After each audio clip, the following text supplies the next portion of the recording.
اللہ صلی اللہ علیہ وسلم نے جو خود کہا پہلے اس پہ عمل کیا. وہ کیا عمل کیا آپ صلی اللہ علیہ وسلم نے کہ رمضان کے آنے سے پہلے نبی نے رمضان کا بہت زبردست استقبال کیا ہے، یہ بتانے کے لیے کہ یہ معمولی مہمان نہیں ہے، معزز اور مکرم مہمان ہے. استقبال کیا ہے. کیسے ہم استقبال کر لیں گے رمضان مبارک کے میسج چلا کے؟ ممکن ہے تھوڑے دنوں کے بعد ہم بھی جھنڈیاں ونڈیاں لگانا شروع کر دیں، رمضان آ رہا ہے اور تمبو ومبو لائٹیں وائٹیں اور وغیرہ وغیرہ. لیکن نبی کا یہ استقبال نہیں تھا. نبی رمضان کا استقبال کیسے کرتے تھے؟ رمضان میں اس کا جو سب سے بڑا وصف کیا ہے؟ روزے. رمضان میں روزے فرض ہے نا، تو نبی شعبان سے ہی روزے رکھنا شروع کر دیتے تھے. نبی کیا کرتے تھے؟ جتنے روزے آپ صلی اللہ علیہ وسلم شعبان کے مہینے میں رکھتے تھے، اتنے روزے کسی اور سال میں کسی اور مہینے نہیں رکھتے تھے. یہ استقبال ہے. سمجھ رہے ہو بات کو؟ تاکہ اپنے آپ کو اس کے لیے پہلے سے تیار کر لیں.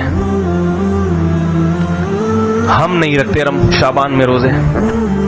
اور یہ نبی کی شفقت کہ امت خود کیا کیا آپ صلی اللہ علیہ وسلم نے شعبان کے روزے رکھے کثرت سے، مگر امت کو کہا کہ نصف شعبان کے بعد روزے مت رکھو. کیوں؟ اس لیے کہ 15 شعبان کے بعد اگر روزے رکھو گے کمزور نہ ہو جاؤ، رمضان کی طاقت کہیں ختم نہ ہو جائے. خود رکھیں. امت پہ شفقت کی تو پتہ یہ چلا کہ 15 شعبان تک امت کو حکم ہے جتنے زیادہ روزے رکھ سکے، اور جو طاقتور ہے صحت مند ہے وہ 15 کے بعد بھی رکھے. مگر ہمارے ہاں کا نہ طاقتور رکھ رہا ہے نہ کمزور رکھے. وہ رمضان میں نہیں رکھتا، ادھر پہلے کیا رکھے گا وہ؟ استقبال کا یہ مطلب ہے. دوسری بات، رمضان کی دوسری بڑی عبادت کیا ہے؟ پہلی عبادت جو رمضان کی سب سے بڑی ہے وہ روزہ ہے. دوسری کیا ہے بتائیے؟ تراویح میں قرآن کی تلاوت ہوتی ہے. تو رمضان کے آنے سے پہلے شعبان کے مہینے میں ہی تہجد کا اہتمام شروع کر دیا جائے اور تلاوت کی کثرت شروع کر دی جائے. سمجھ میں آ رہی ہے بات؟ تیسری بات، رمضان کا مہینہ اللہ نے ہم پہ فرض اس لیے کیا تاکہ ہم سے گناہ چھوٹ جائیں، تو شعبان میں ہی گناہوں سے اجتناب کرنا شروع کر دیا جائے تاکہ رمضان تک پہنچتے پہنچتے سارے گناہ چھوٹ جائیں. جو جس برائی میں مبتلا ہے شعبان ہی سے اس برائی کو چھوڑنے کی کوشش شروع کر دے.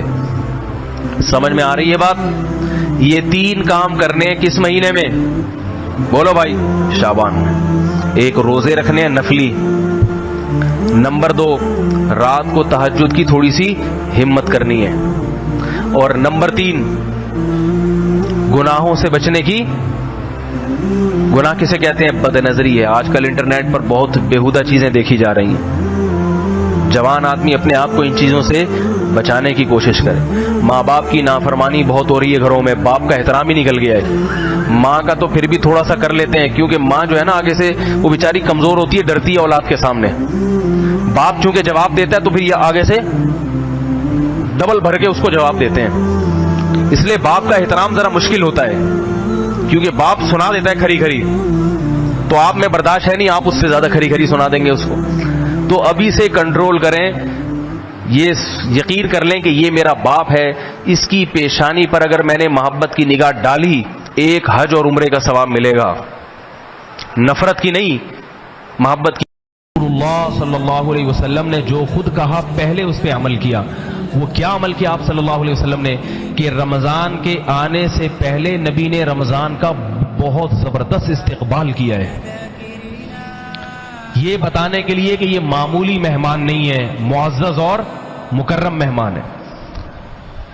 استقبال کیا ہے. کیسے ہم استقبال کر لیں گے رمضان مبارک کے میسج چلا کے؟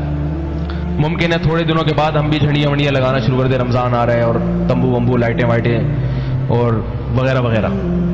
لیکن نبی کا یہ استقبال نہیں تھا. نبی رمضان کا استقبال کیسے کرتے تھے؟ رمضان میں اس کا جو سب سے بڑا وصف کیا ہے؟ روزے. رمضان میں روزے فرض ہے نا، تو نبی شعبان سے ہی روزے رکھنا شروع کر دیتے تھے. نبی کیا کرتے تھے؟ جتنے روزے آپ صلی اللہ علیہ وسلم شعبان کے مہینے میں رکھتے تھے اتنے روزے کسی اور سال میں کسی اور مہینے نہیں رکھتے تھے. یہ استقبال ہے.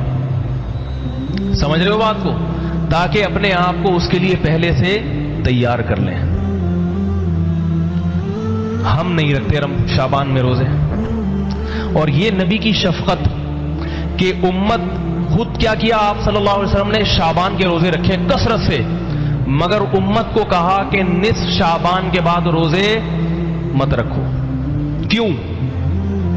اس لیے کہ 15 شعبان کے بعد اگر روزے رکھو گے کمزور نہ ہو جاؤ، رمضان کی طاقت کہیں ختم نہ ہو جائے. خود رکھیں، امت پہ شفقت کی تو پتہ یہ چلا کہ 15 شعبان تک امت کو حکم ہے جتنے زیادہ روزے رکھ سکے، اور جو طاقتور ہے صحت مند ہے وہ 15 کے بعد بھی رکھے. مگر ہمارے ہاں کا نہ طاقتور رکھ رہا ہے نہ کمزور رکھے. وہ رمضان میں نہیں رکھتا، ادھر پہلے کیا رکھے گا وہ؟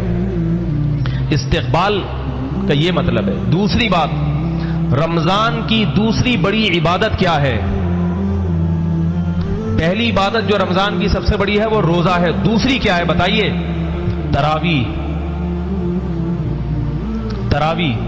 تراویح میں قرآن کی تلاوت ہوتی ہے. تو رمضان کے آنے سے پہلے شعبان کے مہینے میں ہی تہجد کا اہتمام شروع کر دیا جائے اور تلاوت کی کثرت شروع کر دی جائے. سمجھ میں آ رہی ہے بات؟ تیسری بات، رمضان کا مہینہ اللہ نے ہم پہ فرض اس لیے کیا تاکہ ہم سے گناہ چھوٹ جائیں. تو شعبان میں ہی گناہوں سے اجتناب کرنا شروع کر دیا جائے تاکہ رمضان تک پہنچتے پہنچتے سارے گناہ چھوٹ جائیں. جو جس برائی میں مبتلا ہے شعبان ہی سے اس برائی کو چھوڑنے کی کوشش شروع کر دے. سمجھ میں آ رہی ہے بات؟ یہ 3 کام کرنے کس مہینے میں؟ بولو بھائی. شعبان. ایک، روزے رکھنے نفلی. نمبر 2، رات کو تہجد کی تھوڑی سی ہمت کرنی ہے. اور نمبر 3، گناہوں سے بچنے کی. گناہ کسے کہتے ہیں؟ بد نظری ہے. آج کل انٹرنیٹ پر بہت بیہودہ چیزیں دیکھی جا رہی ہیں. جوان آدمی اپنے آپ کو ان چیزوں سے بچانے کی کوشش کرے. ماں باپ کی نافرمانی بہت ہو رہی ہے گھروں میں، باپ کا احترام ہی نکل گیا ہے. ماں کا تو پھر بھی تھوڑا سا کر لیتے ہیں کیونکہ ماں جو ہے نا آگے سے وہ بیچاری کمزور ہوتی ہے، ڈرتی ہے اولاد کے سامنے. باپ چونکہ جواب دیتا ہے تو پھر یہ آگے سے ڈبل بھر کے اس کو جواب دیتے ہیں. اس لیے باپ کا احترام ذرا مشکل ہوتا ہے کیونکہ باپ سنا دیتا ہے کھری کھری، تو آپ میں برداشت ہے نہیں، آپ اس سے زیادہ کھری کھری سنا دیں گے اس کو. تو ابھی سے کنٹرول کریں. یہ یقین کر لیں کہ یہ میرا باپ ہے، اس کی پیشانی پر اگر میں نے محبت کی نگاہ ڈالی 1 حج اور عمرے کا ثواب ملے گا. نفرت کی نہیں، محبت کی بن کے رہے. اللہ تعالی ہم سب کو نیک اولاد بننے کی توفیق عطا فرمائے اور مشفق باپ بننے کی توفیق. وما علینا الا البلاغ.